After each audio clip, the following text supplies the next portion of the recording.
Salve horrendos e horrendas, eu sou o Pobre Nerd e esse é o canal Pobreza Nerd. Nesse vídeo iremos falar do livro O Planeta dos Macacos, livro do Pierre Boulez, lançamento da editora Aleph. Ai gente, às vezes eu paro para pensar, como que nós, humanos, bem dotados de inteligência, seres super desenvolvidos, perderíamos espaço no planeta para alguns macaquinhos idiotas.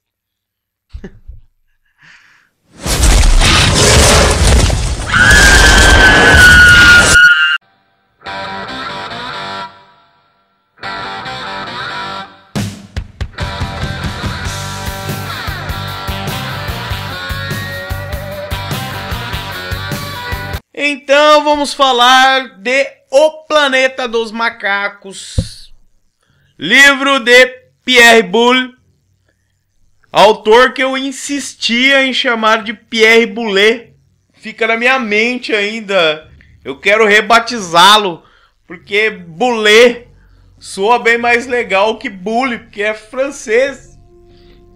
Mas eu vou ter que conviver com esse karma, com essa desilusão.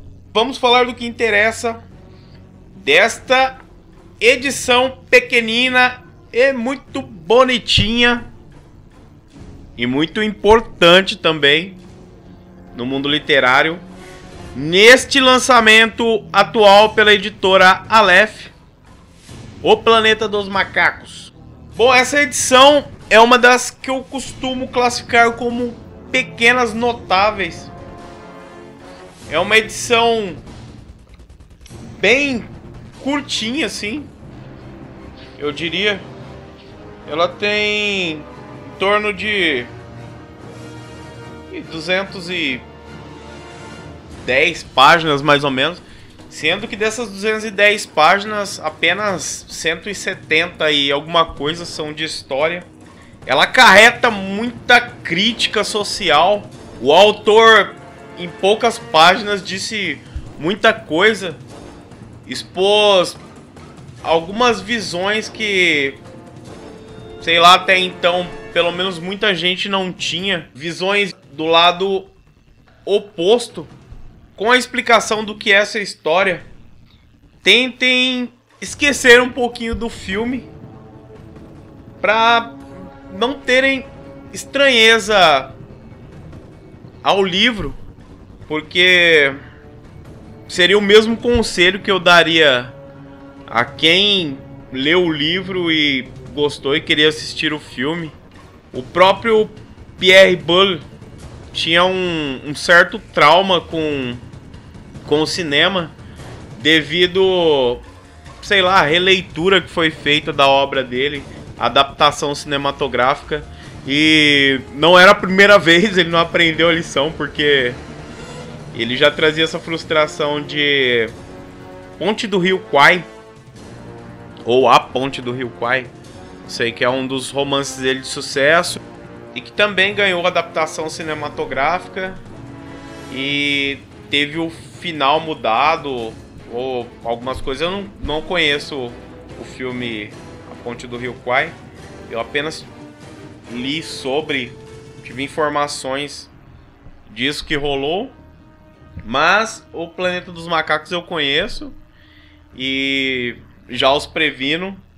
A ideia central foi mantida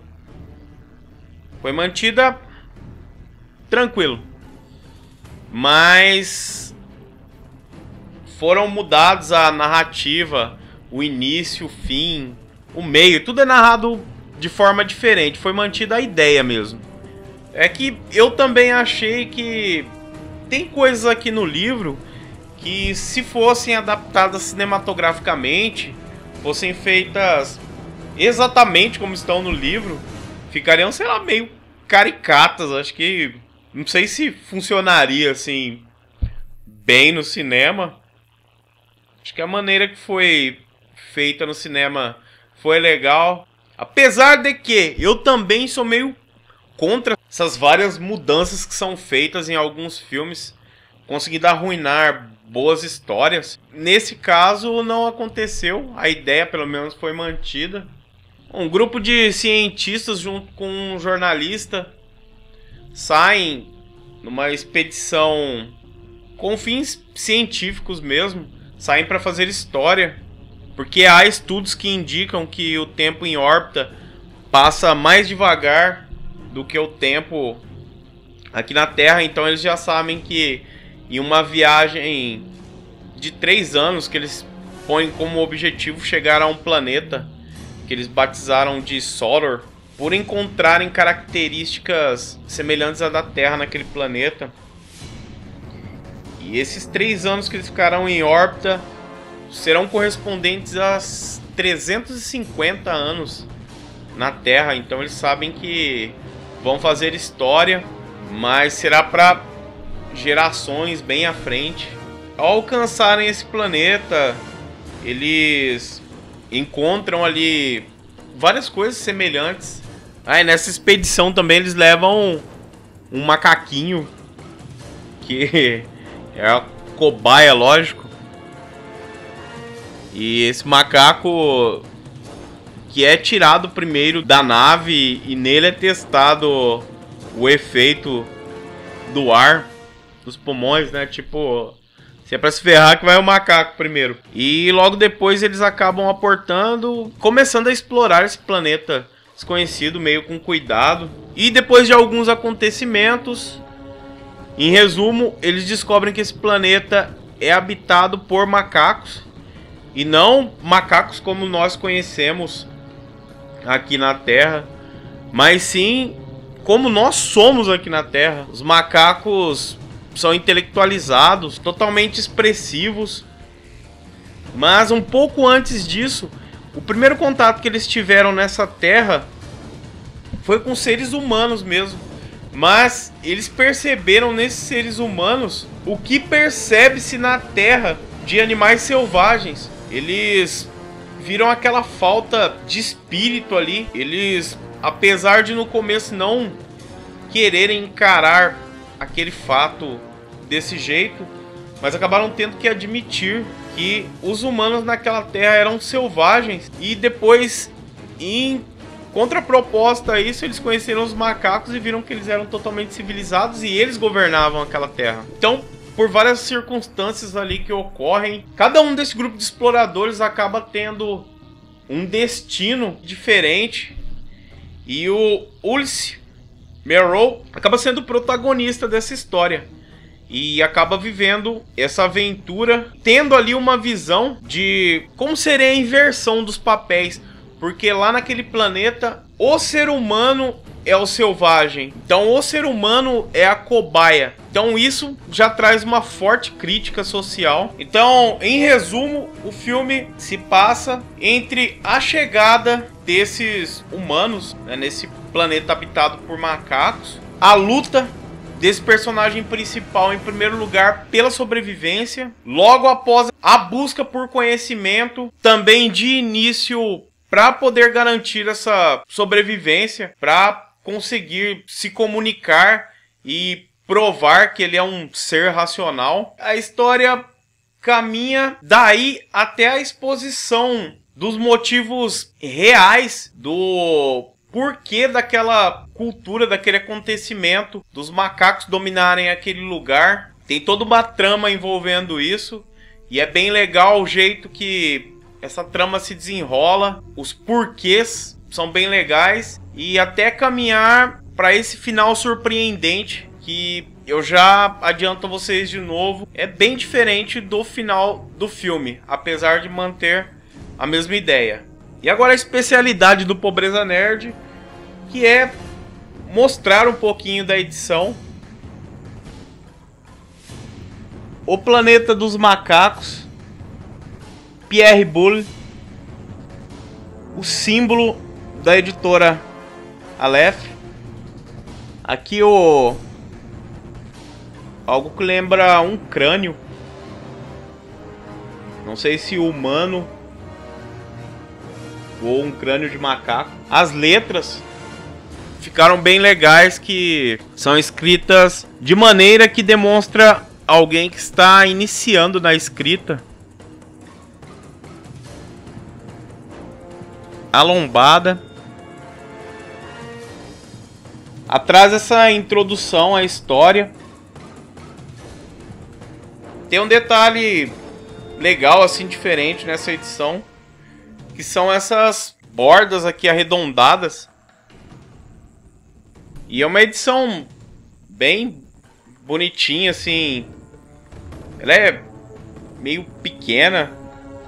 A capa é meio alaranjada. Quando eu vi as fotos, me dava impressão de vermelho. Mas agora, em mãos, assim, eu acho que tá mais aproximado do laranjado. Bom, por dentro é iniciado com a mesma arte da capa, o crânio com o título. Em algumas folhas encontra-se esse borrão de tinta. Em várias folhas tem esses borrões. Então não há uma arte mesmo assim dentro do livro. Há mais esses borrões mesmo. Aqui também eu achei que ficou bem legal. Novamente a escrita com a caligrafia bem de iniciante mesmo. Aí tem uma nota aqui exclusiva à edição brasileira. E se você costuma ler apenas a história nos livros, não tem costume de ler os extras, eu te aconselho a ler os extras nesse livro, que são bem legais. Tem uma entrevista com o Pierre Boulle. Tem uma introdução sobre o início da ficção científica como gênero literário. E um pouco também falando sobre a vida do escritor. Então não percam esses extras que são bem legais. As fontes são de tamanho muito bom. Apesar do livro ser pequeno, as letras foram mantidas num bom tamanho. As folhas são amareladas. Tem mais borrões daqueles que eu mostrei e citei. Os começos dos capítulos costumam ter letras maiores.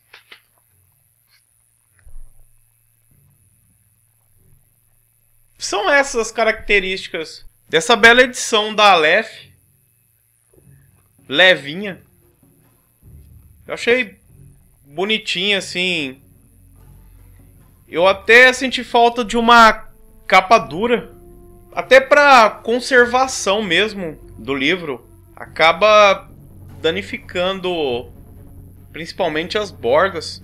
Mas eu gostei da edição. Tá aí, eu recomendo. História excelente.